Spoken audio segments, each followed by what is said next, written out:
नमस्ते, मी comrade Hanumant कोळी. बांधकाम कामगारांसाठी महत्त्वाच्या विषयासंदर्भात आपल्या व्हिडिओच्या माध्यमातून समोर आलेला आहे. आता शैक्षणिक वर्ष चालू झालेलं आहे.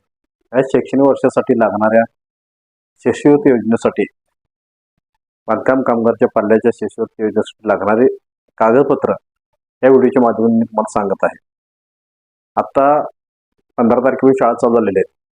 यासाठी चालू वर्षाचा बोनाफाईड लागेल, गेल्या वर्षीचा उपस्थित दाखला लागेल, विद्यार्थ्याचा पिन नंबर लागेल, 11 अंकी पिन नंबर असतो, तर त्याचं आधार कार्ड लागेल.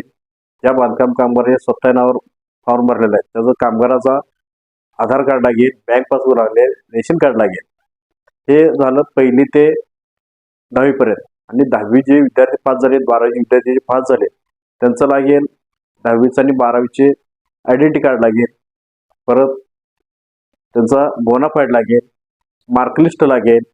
परत 11वी आणि 13वीचं भरायसाठी कॉलेजचा बोनाफाईड, कॉलेजचा ईमेल आय डी, कॉलेजचा फोन नंबर, आधार कार्ड, हे सर्व गोष्टी शिष्यवृत्तीसाठी लागेल. आणि पिन नंबर महत्त्वाचा आहे. पिन नंबर सर्वांनी आपल्या शाळेतून शिक्षकाकडून 11 अंकी पिन नंबर असतो. तो पिन नंबर आणल्याशिवाय फॉर्म आपल्याला भरता येत नाही.